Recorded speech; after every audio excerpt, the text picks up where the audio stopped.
السلام علیکم ناظرین، امید ہے آپ سب خیریت سے ہوگے۔ ڈاکومنٹری قوم سمود میں آپ کو خوش آمدید کہتے ہیں۔ اس قوم کا تذکرہ قرآن کریم میں تقریباً 26 مرتبہ آیا ہے۔ سمود عربی زبان کا لفظ ہے۔ یہ قدیم جزیرہ عرب کی قوم ہے جو تقریباً 5000 سال پہلے اس دنیا میں گزری ہے۔ اس قوم کے قبیلے کے سردار کا نام سمود تھا، گویا اس قوم کا نام قوم سمود پڑ گیا۔ قبیلے کے سردار کا پورا نام سمود بن جشیر بن ارم بن سام بن نوح علیہ السلام تھا۔ قوم سمود مغربی اور شمالی عرب پر قابض تھے۔ ان کے مقابلے میں قوم عاد تھی جو جنوبی اور مشرقی عرب پر قابض تھی۔ یہ قوم جہاں آباد تھی اس کے دارالخلافہ کا نام شہر ہجر تھا۔ بہت ہی قدیم زمانے میں یہ راستہ مدینہ منورہ اور شام کے درمیان سے ایک رہ گزر تھا۔ عام مسافرین کو اس راستے سے گزرنا پڑتا تھا۔ یہ شہر آج بھی سعودی عرب میں واقع ہے۔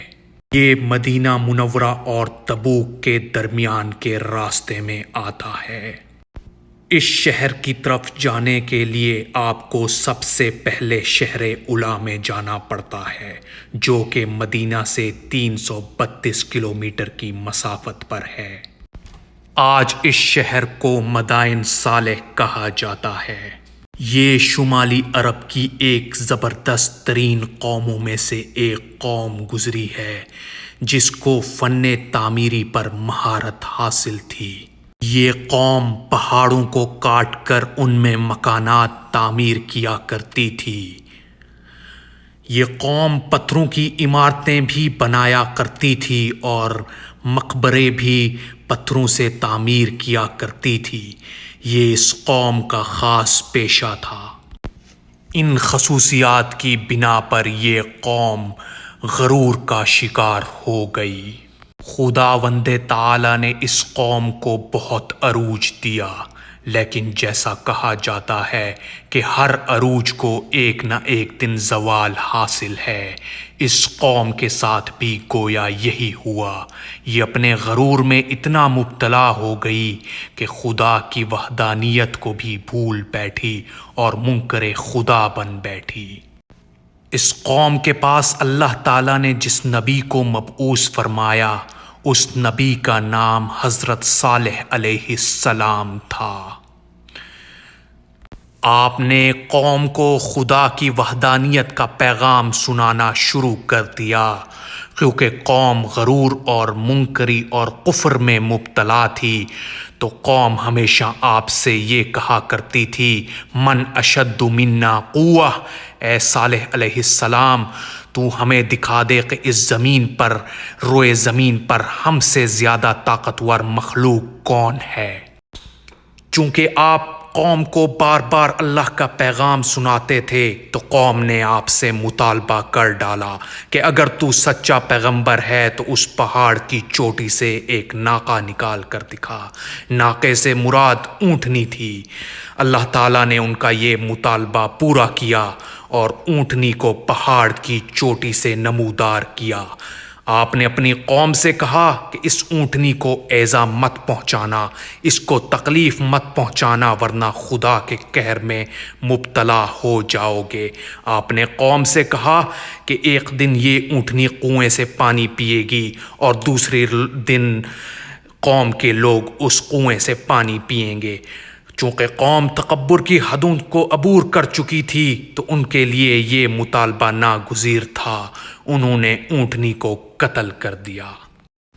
جب انہوں نے اونٹنی کا قتل کیا تو اللہ تعالیٰ نے اس قوم کو عذاب میں مبتلا کر دیا۔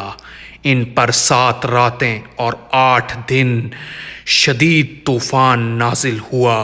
مٹی کا طوفان اتنا سخت تھا کہ یہ قوم اس کی تاب نہ لاتے ہوئے اس دنیا سے ملیا میٹ ہو گئی، لیکن چونکہ اللہ نے ان کو عبرت کا نشان بنانا تھا اسی لیے ان کے آثار آج بھی محفوظ کیے تاکہ آنے والے اس نسل سے عبرت پکڑیں۔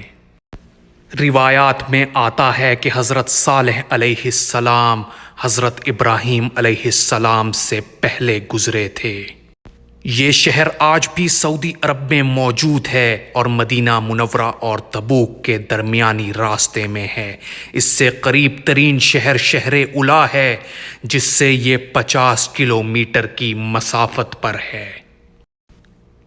اس جگہ کی خصوصیت یہ ہے کہ آج بھی اس جگہ پر اس قوم کے آثار موجود ہیں اور ان کے گھروں پر آج بھی ان کے بنائے ہوئے نقشے موجود ہیں اور ان کی قلم سے لکھے گئے الفاظ آج بھی نمایاں ہیں۔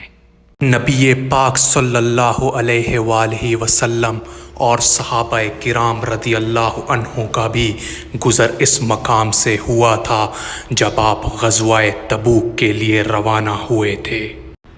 روایات میں آتا ہے کہ صحابہ کرام رضی اللہ عنہما نے ان کے کنوؤں سے پانی بھرنا شروع کر دیا تو آقا صلی اللہ علیہ وآلہ وسلم نے اس بات کی ممانعت فرمائی اور ان کو حکم دیا کہ جتنا جلدی ہو سکے اس جگہ سے روانہ ہوں اور ان کی کسی بھی چیز کو چھوا نہ جائے بلکہ اس کو عبرت کے طور پہ لیا جائے۔ آپ صلی اللہ علیہ وسلم بھی اس جگہ سے جب گزرے، آپ کا گزر ہوا تو آپ بھی غمگین تھے۔ عثمانی خلافت کے دوران اس جگہ پہ عظیم الشان ریلوے اسٹیشن کی تعمیر کی گئی اور خلیفہ وقت اس ٹرین کا استعمال کیا کرتے تھے۔ آج بھی اس خلیفہ کی تصاویر اور باقیات اس شہر میں موجود میوزیم میں موجود ہیں اور آج بھی ریلوے اسٹیشن کے وہ ٹریکس موجود ہیں جو جنگ عظیم دوم کے دوران قبائلیوں کے درمیان لڑائی اور فسادات کی وجہ سے تباہ و برباد ہوئے تھے۔ یہ ریلوے اسٹیشن کے کچھ حصے اور کچھ مناظر جو آپ دیکھ رہے ہیں یہ آج بھی موجود ہیں۔ اس وقت کی کرنسی بھی اس میوزیم میں موجود ہے جو اس وقت کے دور خلافت میں استعمال ہوا کرتی تھی۔ جب یہ تباہ ہوا تو 1907 کے اندر اس جگہ کو یونائٹڈ نیشن نے بھی اس جگہ کی تصدیق کی کہ یہ 1907 کے اندر تباہ ہوا تھا اور اس کو UN کے ہیریٹیج میں شامل کیا گیا۔ جی ہاں ناظرین، آپ جو یہ ریلوے دیکھ رہے ہیں اور یہ ریلوے اسٹیشن پہ ریلوے کا ٹریک بھی دیکھ سکتے ہیں اور یہ کھڑی ہوئی ریل گاڑی بھی دیکھی جا سکتی ہے جو آج بھی وہاں موجود ہے۔ گویا ناظرین اس بات سے یہ ثابت ہوتا ہے کہ انسان جتنا بھی باصلاحیت ہو اور اس کے پاس جتنا بھی ہنر ہو وہ سب خداوند تعالی کی دین ہوتی ہے اور انسان کو اس پر غرور نہیں کرنا چاہیے۔ آج بھی یہ ہمارے لیے ایک سبق ہے کہ ہمیں تکبر اور غرور کو ترک کر دینا چاہیے اور خدا کے بنائے ہوئے احکامات کے مطابق زندگی بسر کرنی چاہیے۔ وَإِلَى مَدْيَنَ أَخَاهُمْ شُعَيْبًا قَالَ يَا قَوْمِ اعْبُدُوا اللَّهَ مَا لَكُمْ مِنْ إِلَٰهٍ غَيْرُهُ وَلَا تَنقُصُوا الْمِكْيَالَ وَالْمِيزَانَ إِنِّي أَرَاكُمْ بِخَيْرٍ وَإِنِّي أَخَافُ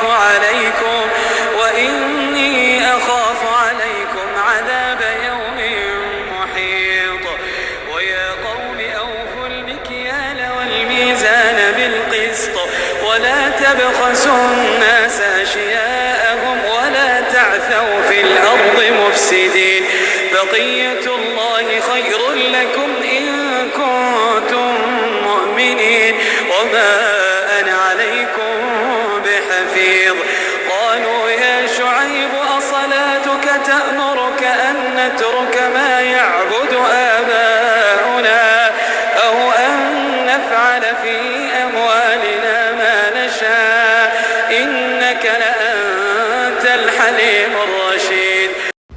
تو ناظرین، آپ کو اس ویڈیو میں ہم کچھ اور جھلکیاں بھی دکھاتے ہیں جو اس میوزیم میں آج بھی موجود ہیں. آپ دیکھ سکتے ہیں سکہ وقت الرائج جو اس زمانے میں استعمال ہوتا تھا خلافت عثمانیہ میں، وہ آج بھی اس میوزیم میں شوکیس میں رکھے ہوئے ہیں اور موجود ہیں.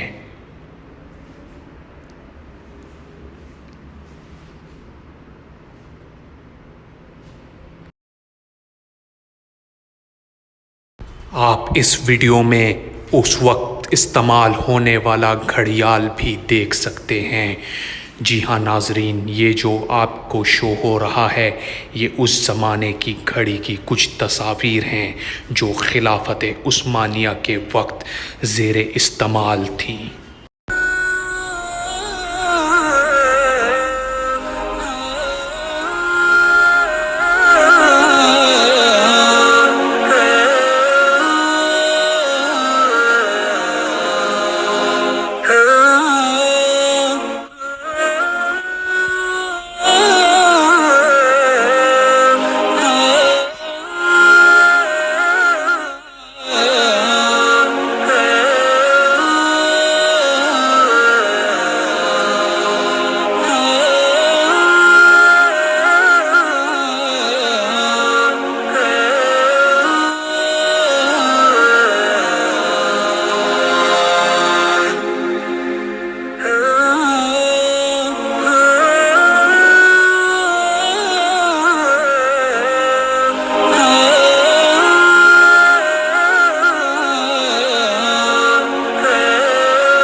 ناظرین، ویڈیو واچ کرنے کا بہت ہی شکریہ. اگر آپ نے ابھی تک ہمارا چینل سبسکرائب نہیں کیا تو آپ مزید ویڈیوز کے لیے سبسکرائب کریں اور مزید معلومات کے لیے، لوگوں کی معلومات بڑھانے کے لیے اس کو شیئر کریں. بہت شکریہ. اپنا خیال رکھیے. اللہ حافظ.